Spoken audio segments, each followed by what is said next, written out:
Que Dios le bendiga en este nuevo día, hermoso día, maravilloso día que el Señor ha hecho para todos nosotros. Un día en el cual nos hemos levantado y le hemos dado gracias a Dios por habernos permitido estar en su presencia una vez más. Voy a invitarle que abra su Biblia en el libro de Levítico, capítulo 13, versos del 1 al 3. Levítico 13, 1 al 3. Dice así la palabra del Señor. Habló Jehová a Moisés y a Aarón diciendo: cuando el hombre tuviera en la piel de su cuerpo hinchazón o erupción o mancha blanca, y hubiera en la piel de su cuerpo como llaga de lepra, será traído a Aarón el sacerdote o a uno de sus hijos los sacerdotes. Y el sacerdote mirará la llaga en la piel del cuerpo. Si el pelo en la llaga se ha vuelto blanco y pareciere la llaga más profunda que la piel de la carne, llaga de lepra es. Y el sacerdote le reconocerá y le declarará inmundo. La mayor parte de este capítulo 13, así como el capítulo 14 del libro de Levítico, establecen sucesivamente una serie de rituales para que el sacerdote pudiera reconocer cuando un miembro del pueblo padecía de esa terrible enfermedad conocida como la lepra.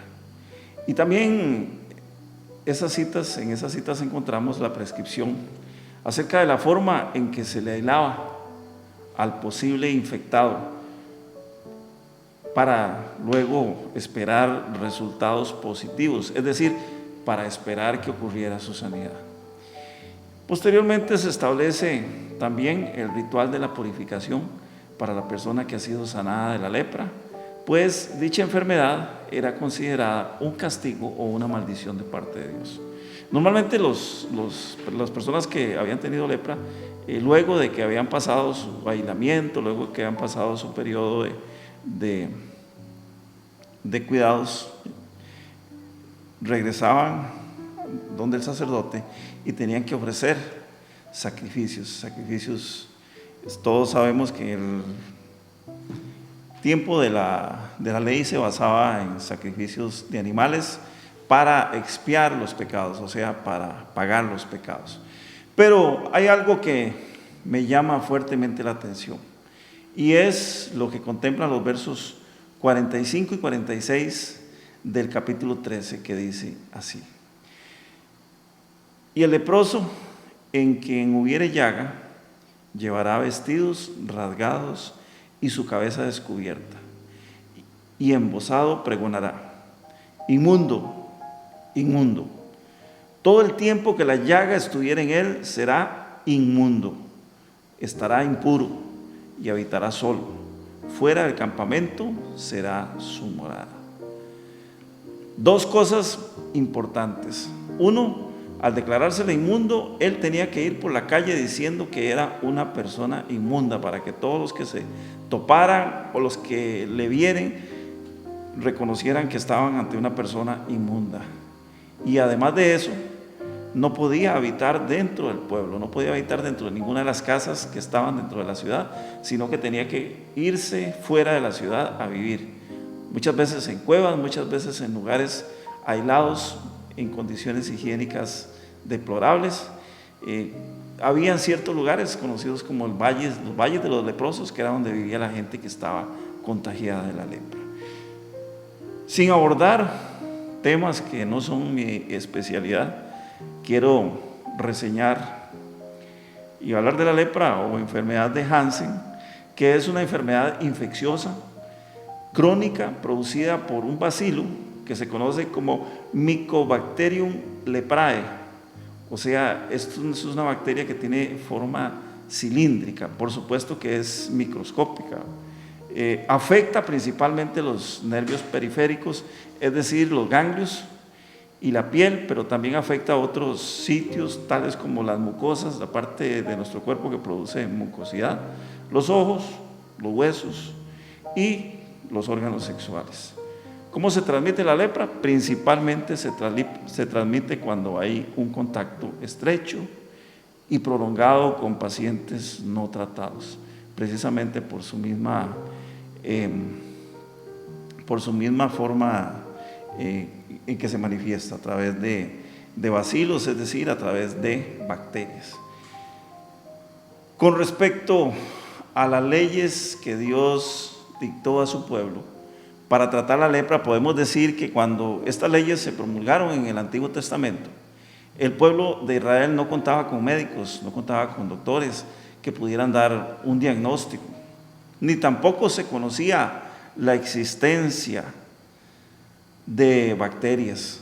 Esto era un tema, pues, básicamente desconocido para el mundo de la ciencia, si es que podemos llamar ciencia a lo que en ese momento se practicaba.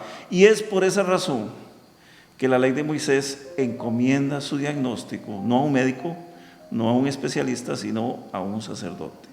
En este caso, Aarón y los hijos de Aarón, según lo determina la ley en el libro de Levítico. Cuando preparaba este mensaje, resonaban en mi mente las palabras inmundo, inmundo, y esto me causaba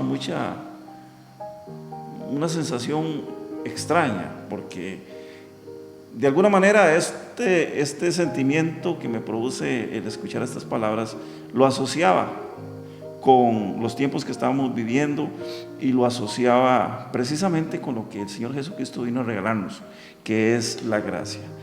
Inmundo, inmundo eran las palabras que debía decir el infectado por la enfermedad, para que nadie se le acercara, absolutamente nadie se le podía acercar, pues cualquiera que tuviera contacto con un leproso estaba propenso a contraer esa terrible enfermedad.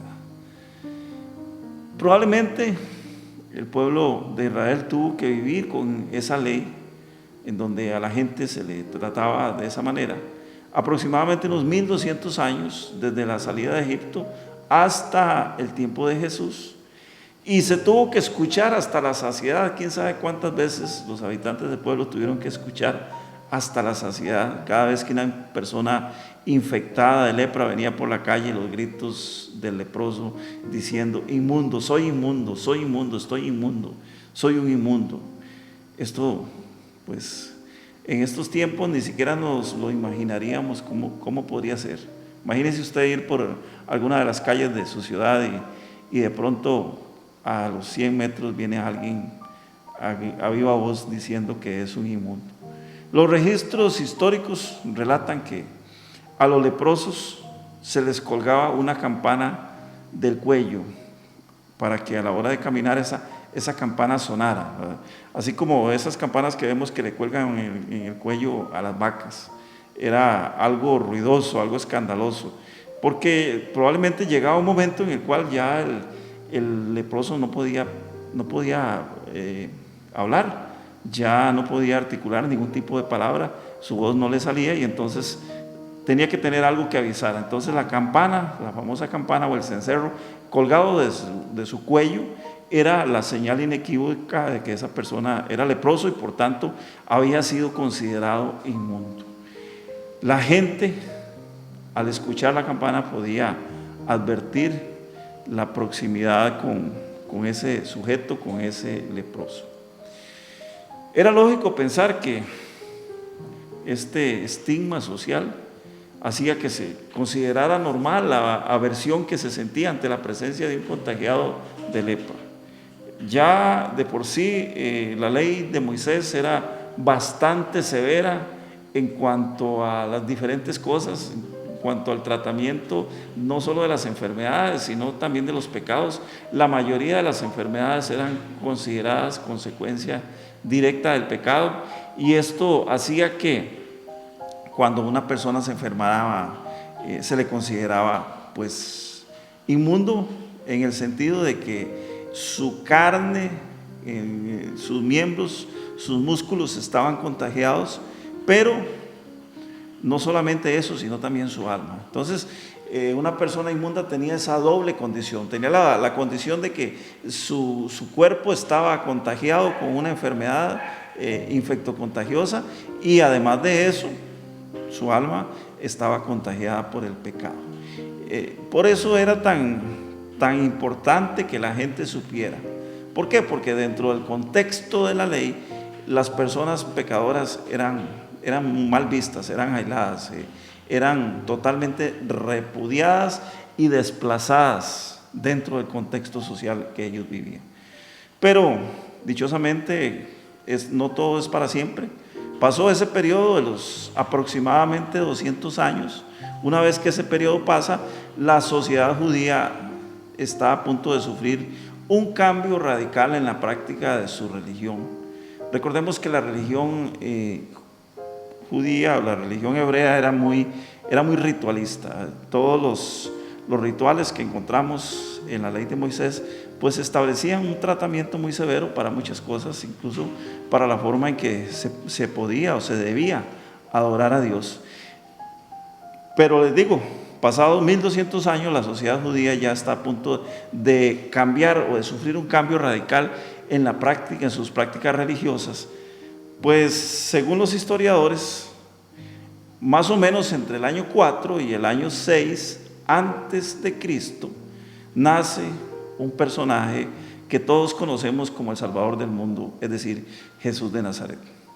Y usted me va a decir, pero ¿cómo, pastor? ¿Cómo es esto que Jesús nació antes de su tiempo, antes de su era? Sí, se data la fecha del nacimiento de Jesús aproximadamente entre el año 4 y el año 6, antes del conteo que normalmente nosotros tenemos para decir la era de Cristo, o sea, el año 0 o el año 1 en adelante. Se dice, de acuerdo a los datos históricos, que Jesús nació antes de esa fecha, o sea, año 4 a año 6 antes de Cristo, según la cronología. Jesús de Nazaret viene a cambiar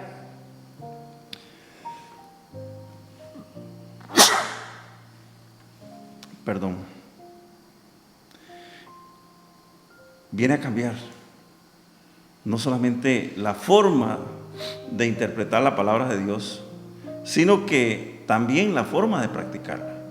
Jesús de Nazaret viene a dar un cambio radical a las estructuras sociales, viene a cambiar muy de manera puntual ciertas formas y viene a romper precisamente estos paradigmas sociales, estos paradigmas que durante este rígido tiempo de aplicación de la ley pues nadie pudo cambiar. Más bien, cada vez que un religioso tomaba el tema, lo volvía más bien más radical de lo que realmente era. E incluso las interpretaciones que se daban a la ley de Dios hacían que cada cierto tiempo pues los cambios fueran más bien, en lugar de ir en provecho de la sana práctica, en provecho de la verdadera adoración de Dios, cada vez eran más ritualistas, y esto hacía que la gente no observara en realidad ni cultivara su relación con Dios, sino su relación con la ley, su relación con la religión. Esto lo viene a cambiar radicalmente Jesús de Nazaret, y es por esa forma o por esa razón que los registros acerca de su vida, la vida de Jesús sobre la tierra, estoy hablando de los 4 evangelios, estoy hablando también de las cartas apostólicas que hablan en gran manera acerca de la vida de Jesús y relatan a Jesús como el Salvador del mundo, y nos cuentan mucho acerca de la historia de Jesús. Hay un contexto histórico muy importante que encontramos en los 4 evangelios y también en las cartas apostólicas. Me estoy refiriendo a las cartas de Juan, de Santiago, las cartas de Pedro, por supuesto las cartas escritas por el apóstol Pablo, la carta de Judas y finalmente el libro de las Revelaciones o el libro de Apocalipsis. Hablan acerca de este ministerio de Jesús, y este ministerio de Jesús todos sabemos que duró escasamente 3 años y unos cuantos meses. Fue Jesús y sus seguidores exactamente los que nos marcaron, o los que nos enseñaron un intenso recorrido vivencial de la vida, exactamente de la vida que Dios quiere que tengamos mientras somos habitantes de este planeta. en los evangelios y en las cartas vamos a encontrar precisamente ese hermoso recorrido vivencial de la vida que Dios quiere que tengamos en la tierra, enseñándonos cuál es la calidad de vida que nos puede dar el Señor a través del conocimiento de su palabra. Mateo capítulo 8, versos del 1 al 3, nos hablan acerca de una historia muy interesante. Aquí entra este personaje que todos conocemos, este personaje al que todos veneramos, este personaje al que todos le debemos nuestra vida, que es Cristo Jesús. Dice Mateo 8, del 1 al 3, cuando Jesús bajó de la montaña, lo siguieron grandes multitudes. Un hombre que tenía lepra se le acercó y se arrodilló delante de él. Aquí estaba quebrando precisamente todo el esquema. Era un leproso, no podía acercarse a una persona sana y mucho menos arrodillarse delante de una persona. El hombre le dice: Señor, si quieres, puedes limpiarme, le dijo. Jesús entonces extendió la mano y tocó al hombre. Otra de las cosas que no estaban permitidas en la ley, recordemos que solamente el sacerdote era el que podía dictaminar si una persona tenía lepra. El sacerdote era el único que podía dictaminar si esa persona había sido sanada de la lepra. El sacerdote era el único que podía ofrecer el ritual de purificación. Jesús viene y quiebra totalmente con ese esquema, se le presenta a un hombre y entonces él viene y lo toca. Y le dice Jesús: si quiero, le dijo, queda limpio. Estaba rompiendo el esquema, por supuesto que estaba rompiendo el esquema. ¿Qué decía el esquema? ¿Qué decía el ritual? El ritual decía que él tenía que ir ante el sacerdote tenía que declararlo inmundo y después este hombre iba a ser sacado del pueblo, iba a ser aislado del pueblo. Pero dice finalmente este verso 3, y al instante quedó sano de lepra. ¿Por qué? Porque estaba precisamente ante el Rey de Reyes, ante el Señor de Señores, al que tiene poder y autoridad sobre toda enfermedad. Jesús, como repito, vino a romper el esquema. ¿Cuál era el esquema? El esquema es que había, como decimos en nuestros tiempos, había un protocolo para tratar a los contagiados, había un protocolo para tratar a la enfermedad. Jesús viene a romper el esquema, ese esquema que decía que a un contagiado de lepra, una persona sana, no se le podía acercar. Y por supuesto, mucho menos tocarlo. Otro ejemplo del comportamiento de Jesús ante la enfermedad de la lepra lo encontramos en el Evangelio de Lucas, capítulo 11 al 19. Esta es una historia muy famosa, muy conocida, donde 10 personas, 10 varones contagiados de lepra ven que viene Jesús, han oído acerca de sus milagros, han oído acerca de sus sanidades, y entonces se van directamente a buscarlo y le piden por favor que lo sane. Jesús, por supuesto, lo sana, y estos hombres, de estos 10 hombres, 9 desaparecen.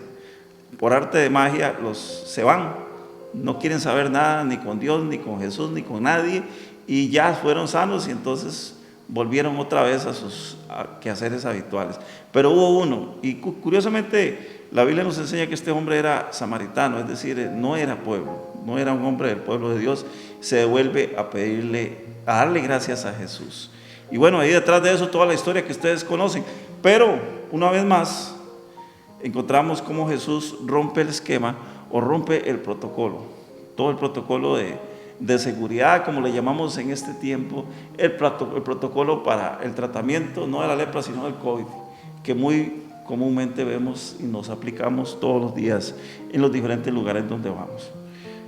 En realidad, hermanos, no sabemos a ciencia cierta cuántas sanidades realizó Jesús a enfermos de lepra. Los evangelios no registran todo lo que Jesús hizo.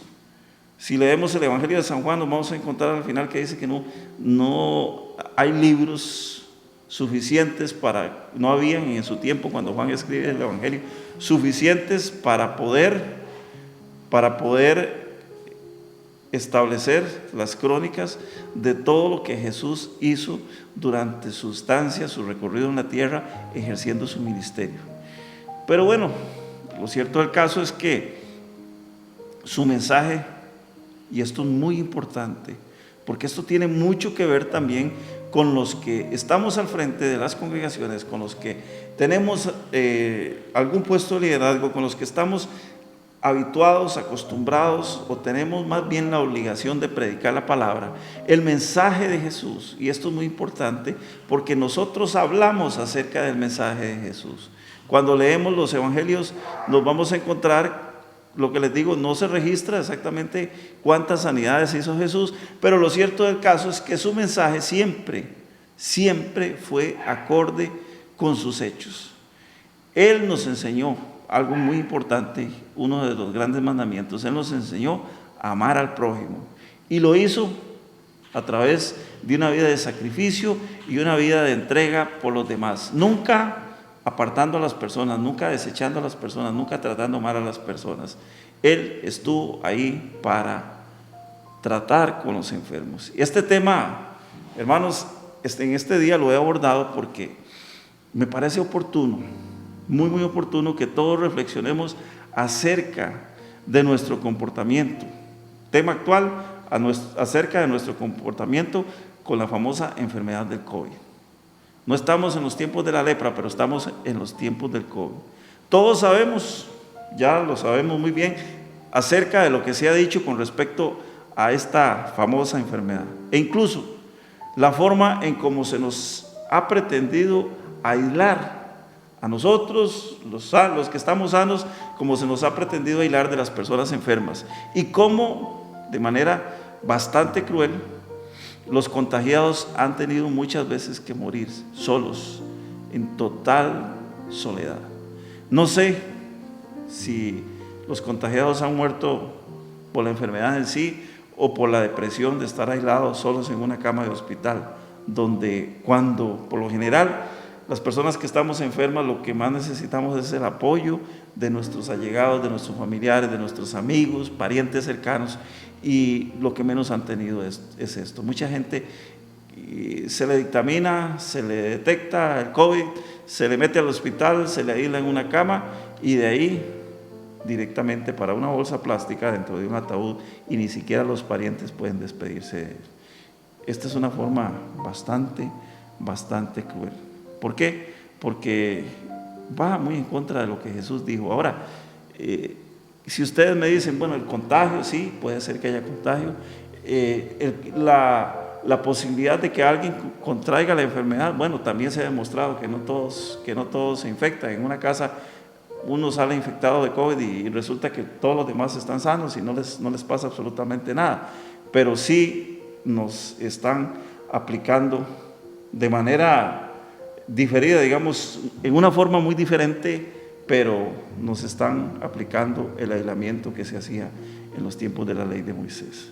Y yo sé, insisto, yo sé que la enfermedad existe, yo sé que es muy importante, sumamente importante, que todos nos cuidemos, que guardemos las normas sanitarias, por supuesto. Una de las cosas positivas, el domingo pasado hablábamos acerca de las cosas positivas que ha traído esta famosa enfermedad, y entre ellas, una de ellas que podemos rescatar hoy es que nos hemos vuelto más higiénicos, nos hemos vuelto más cuidadosos con nuestra higiene personal, con el lavado de manos, nos hemos vuelto más higiénicos con el uso del jabón, y esto ha hecho, según las estadísticas, que hayan bajado mucho los contagios bacterianos con otro tipo de enfermedades del estómago, de diarrea, de todas esas cosas que antes eran muy comunes y usted se las encontraba en nuestro país, en donde hay un buen sistema de salud pública. Lo encontrábamos en los hospitales de la Caja Costarricense del Seguro Social, en el área de emergencias, mucha gente padeciendo este tipo de enfermedades. Ahora en este tiempo, pues pareciera ser que eso ha disminuido, pero siento que la histeria colectiva, esta histeria colectiva con respecto al contagio, con respecto a la enfermedad, lo que tanto se nos ha dicho, el mismo estigma social que se le ha dado al enfermo de COVID, los anuncios, las vallas publicitarias que los gobiernos locales se han encargado de difundir, vallas horribles en donde muestran una persona, supuestamente un cadáver dentro de una bolsa plástica con una etiqueta que dice COVID-19. Me parece que esto es grotesco, que esto se ha salido de lo normal y muchas veces nuestras autoridades, yo pienso que no han reflexionado acerca del daño que le están haciendo a la población. Por eso yo le llamo histeria colectiva, que nos ha llevado a un extremo tal que cuando vemos una persona en la calle, la vemos como un posible portador del COVID-19. Ya no lo vemos como el amigo, ya no lo vemos como el hermano, el vecino, el compañero de trabajo.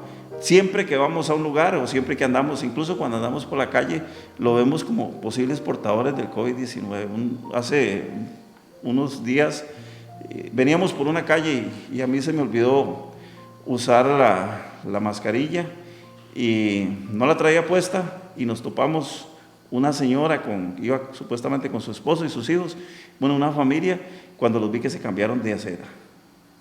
Ellos se cambiaron de acera simple y sencillamente porque yo no llevaba puesta la mascarilla. Estábamos en una calle, en un sitio totalmente abierto. Y me dice mi esposa, ¿se dio cuenta? Porque ellos se cambiaron de calle, del lado de la calle, de acera. Le digo, no, ni siquiera me di cuenta. Me dice, sí, porque ustedes no llevan la mascarilla puesta. Hasta ese punto, hasta ese extremo hemos llegado. Es común, muy común, ver todos los días a personas con las que nos relacionamos, cómo nos tratan cada vez más como si fuéramos portadores del famoso virus.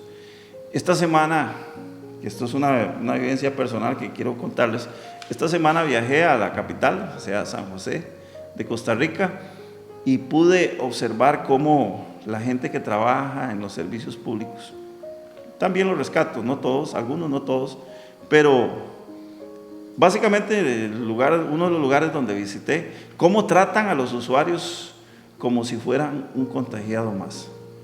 Hay que entrar al lugar, hay que desinfectarse, por supuesto que en la calle se anda con la mascarilla puesta, pero hay una presunción de portador de COVID a todo el que entra en una oficina.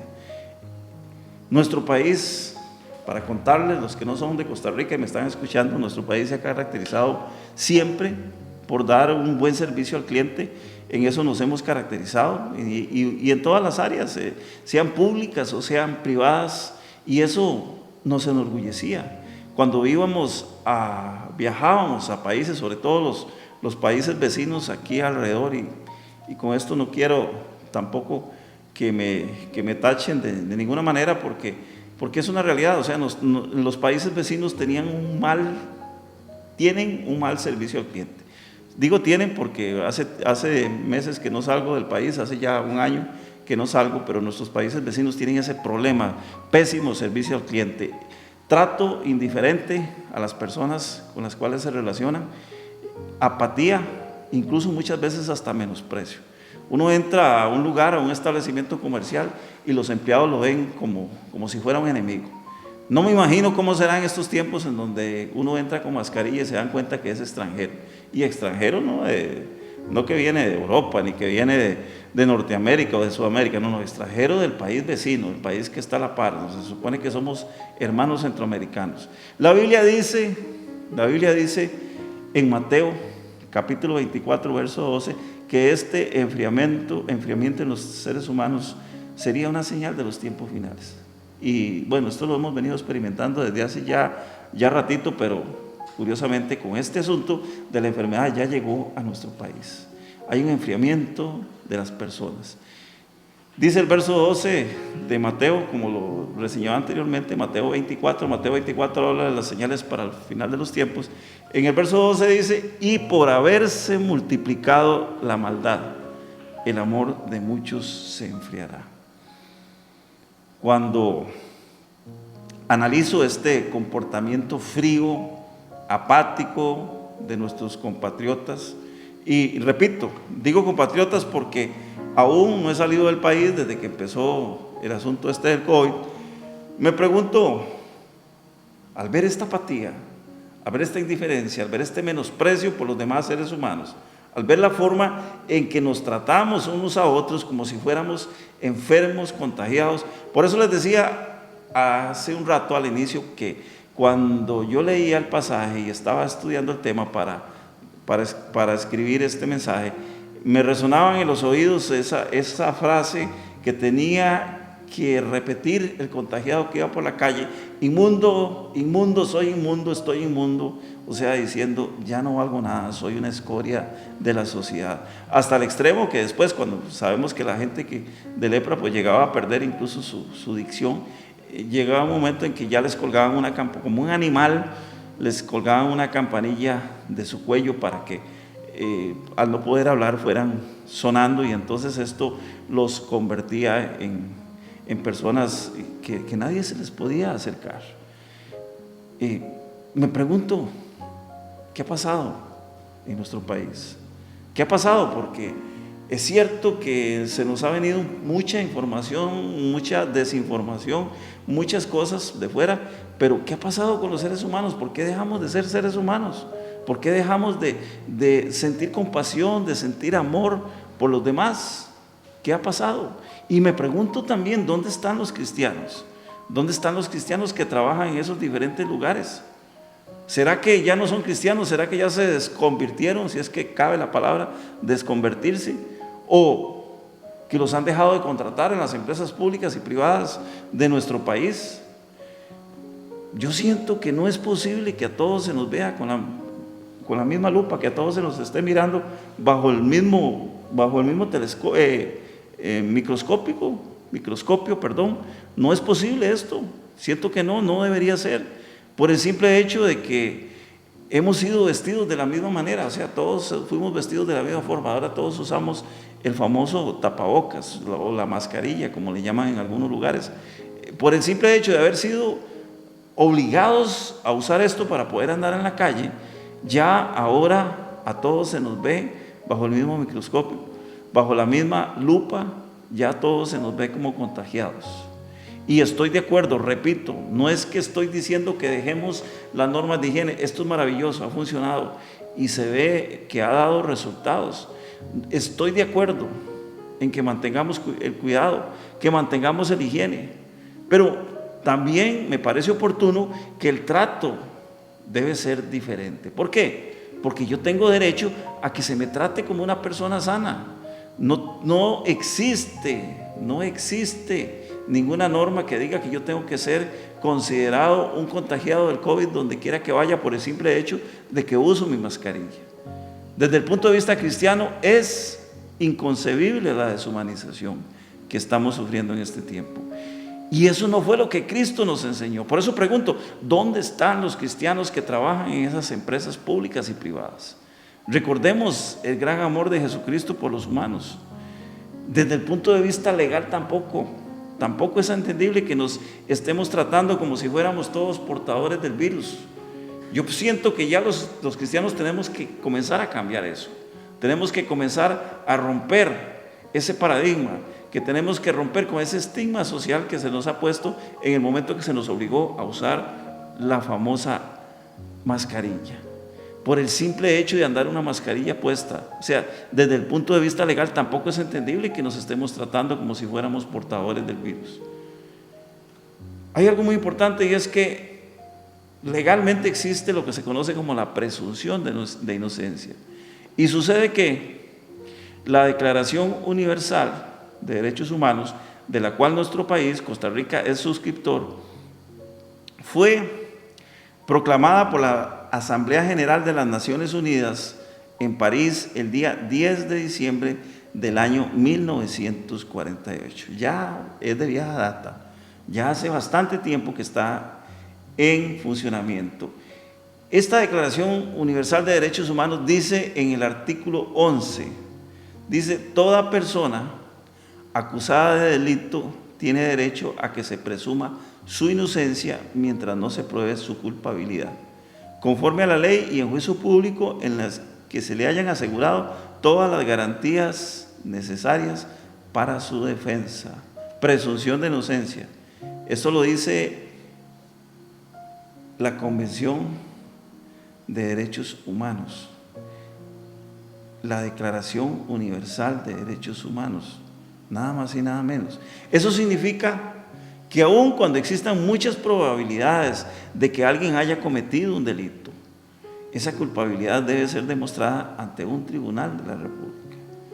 Cuando uno llega hablando del COVID, hablando de la enfermedad, lo que estamos pasando actualmente, cuando uno llega a un lugar y saluda y como respuesta lo que obtiene son palabras grotescas, palabras groseras que le dicen: aplíquese alcohol, guarde la distancia. Y el tipo que lo está atendiendo a uno tiene puesta su mascarilla, está detrás de un vidrio, un mostrador totalmente forrado con vidrio. Uno piensa: aquí hay algo malo, esto no puede ser posible. ¿Por qué? Porque ni siquiera me contestó el buenos días o el buenas tardes o el buenas noches, ni siquiera se dignó a contestarme.